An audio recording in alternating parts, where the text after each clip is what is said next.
If you haven't noticed by now, there is a link available on the homepage that'll get you the brackets from all the handicappers on the site. As I've mentioned before, one reason I think that we as handicappers generally have an advantage over Joe Q Public when it comes to filling out brackets is because, by and large, since November, we have followed just about every single team that is in the big dance. With few exceptions, we've either handicapped their games, we've watched them in action, etc. So I think that gives us an inherent advantage most times against, as I said, Joe Q Public, who, as you can tell by the number of shows on TV breaking down the brackets, bracketology, the number of articles in newspapers, online, etc., all with bracket advice. Ultimately, though, it comes down to whether or not you know what these teams are going to do, what style of play that they have. And the other thing is, a gambler, my suggestion is you've got to separate your thoughts about a team from a gambling perspective, because we're not talking about the spread versus a straight up perspective. And that will help you immensely when you get to the games in the middle of the bracket where you have two teams of equal strength. I'm just off the top of my head. I'm thinking like when St. Joe's plays Connecticut in the first round, for example. So you've got to take a look at those games. And again, you have to separate yourself from a gambling perspective and just look at the games from a pure basketball perspective. So again, you can check them out. You can download, you can print the brackets, whatever you want to do. It's all free. It's all there. And all the handicappers are there. Just click on the link and it'll bring you to it. Now, I've got two free selections coming up tonight. One in the NIT, which is going to be the contest between Wisconsin, Green Bay, and Belmont. And the other one is going to be one of your first-round play-in games. I don't care that they call it the first round. It's still a play-in game as far as I'm concerned. And that one, of course, Mount St. Mary's and Albany. Listen, next couple of days, with the exception of the play-in games, you're going to have all the NIT, the CIT, the CBA, CBI, the ABC tournaments, all the rinky-dink college basketball tournaments. Do not ignore them as gamblers. Tremendous value to be found, more so in those games because they're so overlooked than in the big dance come Thursday and Friday, and that's how it's always been. And the number one thing that you have to be aware of with these rinky-dink tournaments, as I like to call them, and that's what I include the NIT, is whether or not a team is motivated to play. Did they unceremoniously get bounced out of their conference tournament? Did they lose in the championship game of their conference tournament to cost themselves a punch of their big dance ticket? Is that what happened to them or not? Is this a young team that not many expected them to do well this season, but they had an unexpectedly good season and suddenly, as a reward, they're playing in the postseason? Young teams, coaching staffs use that to build the experience for next year. So I'll talk about that, especially when I look at that Wisconsin Green Bay Belmont contest in just a moment. As for the promos here today at the site, first of all, I would be remiss if I didn't mention Anthony Red. Going for winning day number 6 in a row, $10 bettors up a little over $3,400 over the past 5 days. Today, $60 college winner number 8 out of 11.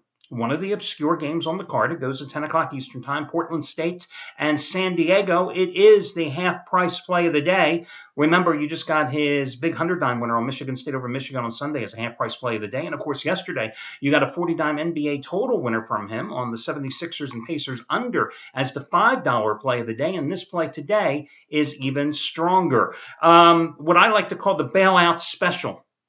I happened to see that Steve Buden's Brooklyn College crew, which has been his number one college basketball crew 3 of the past 5 years, has their $50 winner number 10 out of 14 tonight. Now, those plays have all come over the past 2 weeks and 2 days.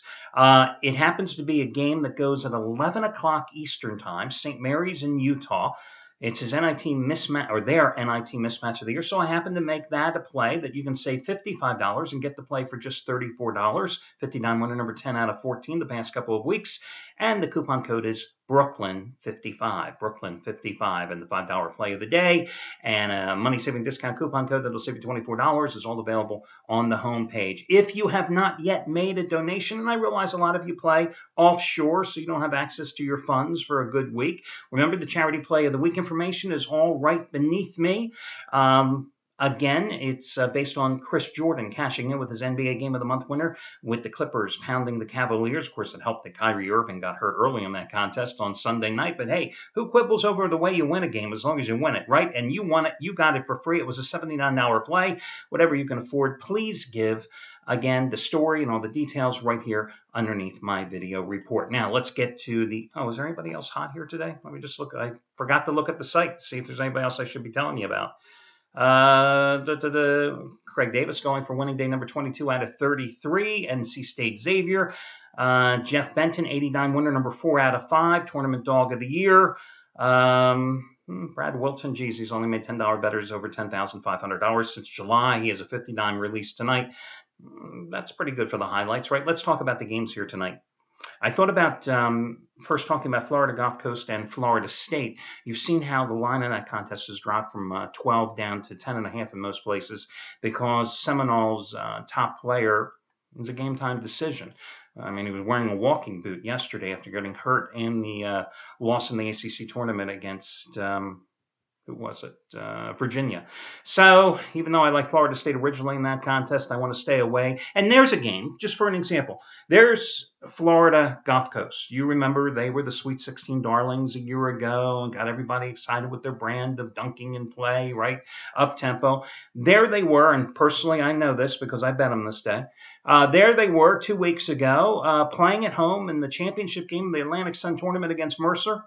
A 2-point favorite, they lost outright. So instead of cashing their big dance ticket for the third time in 4 years, they're relegated to the NIT. Now, even though this is a big thing for them, finally playing Florida State, does it really matter here tonight for them? So that's one of the things you have to think about motivation. And that's why I wanted to take a look at the Wisconsin-Green Bay Phoenix contest. There you have Wisconsin-Green Bay. Won the regular season title in the Horizon League. Remember, the Horizon League is one of those unique leagues where the winner of the regular season tournament hosts the championship game, right? So they're the Phoenix, had everything to play for. And what happens?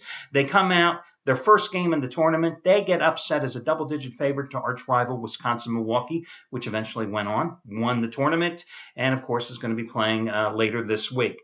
So how did the Phoenix rebound mentally, emotionally for this contest? I mean, you know, they were looking to get in the big dance for the first time after 18 years. They had the home court advantage, and they blew it. And now they're back at home hosting an NIT game against Belmont. Oh, wow. I'm sure they're just overwhelmingly excited there in Wisconsin-Green Bay. Now, Belmont, of course, coming out of the Ohio Valley Conference, lost as a 5.5-point favorite, 79-73 to Eastern Kentucky in the championship game of their series. Belmont, as you know, a couple of big upsets this year, played a very strong non-conference tournament. Yes, Wisconsin-Green Bay did beat Virginia, ACC champion Virginia at home in December. Yes, they only lost to a couple points to Wisconsin at home earlier this year as well. But that was a different team. This team may not have much confidence. And as such a big home favorite, I've got to go with Belmont. They're going to play an up-tempo style game. I know Wisconsin-Green Bay is a very stiff defensive team. Number 12 in the nation in field goal percentage, in fact, and 40th in scoring D. But again, you've got a Belmont team that was second in the nation in terms of shooting from the field. They had almost 51% of their shots on the year. Think about that. 50.5% this year they hit from the field.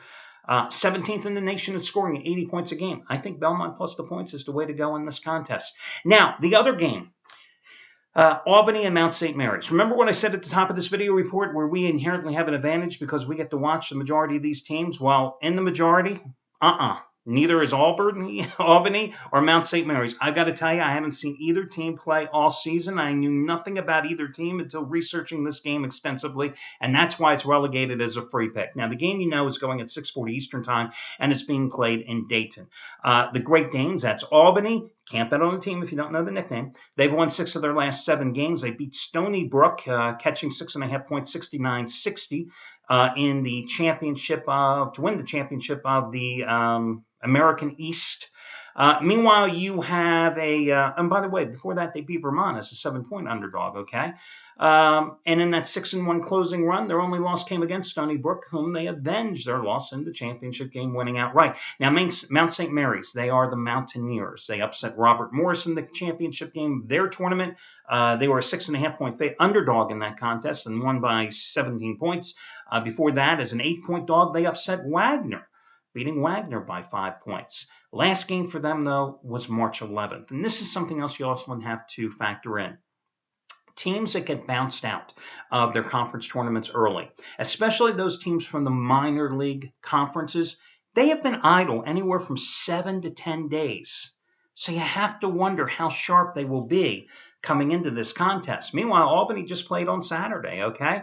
Mount St. Mary's, of course, from the Northeastern Conference. Last year, you may recall, Albany, number 15 seed, got to the dance, played number 2 seed Duke, gave the Blue Devils a good run for their money before losing 73 to 61, and I think that experience pays off for them here tonight against a Mount St. Mary's team that last played in the dance back in 2008. You have a contrast in styles here. Mount St. Mary's, anywhere on the floor, they're going to launch a three-pointer, okay? 4th most three-point attempts in the nation this year. They shot the three ball 797 times. Think about that. They played 32 games. They shot almost 800 three-pointers. Same number of games, Albany, 32 games. They shot 431, almost half, okay? So you've got Mount St. Mary's is going to play a fast-paced, up-tempo attack. They pressure you defensively. They shoot a lot of threes. You got Albany wants to slow down the tempo of the game. They like to play half-court, use their inside dominance to funnel the ball down low, use their size to their advantage. So I think it makes for a good game. And after all that, I like Albany in this contest because I think, A, the shorter layoff works in the Great Danes' advantage, and B, the tournament experience from playing Duke last year also goes in their favor. Now, I happen to be on that four-letter network site, and I saw Joe Lunardi in a brief analysis of this game, thought that Mount St. Mary's was to play. Hey, the guy's Mr. Bracketology or whatever. I mean, he may certainly know more than me, but I said, I didn't see either one of these teams this year. I broke down the game. I analyzed it extensively, and I think Albany is to play. The other playing game tonight, Xavier and NC State, tough spot. I mean, I loved NC State with TJ Warren. As a matter of fact, I had a 15-dime play on NC State earlier this week, or late last week, as one of my nice college basketball winners, part of a perfect weekend sweep, in fact, and hitting 8 of my last 9 college basketball releases going back to last week's start of tournament play. But I think this is a tough spot for NC State here. The problem is you got Xavier playing in their own home state. I mean, you got NC State traveling for the contest. You have a Xavier team, though, that is so damn inconsistent. You never know what you get from this team one week to another. I remember late in the season when they went to St. John's and upset the Red Storm as a road dog. Yet a week earlier, they couldn't buy a win. I mean, that's the maddening inconsistency with them. They are a good defensive team, and they're going to need it against the ACC's leading scorer there in TJ Warren.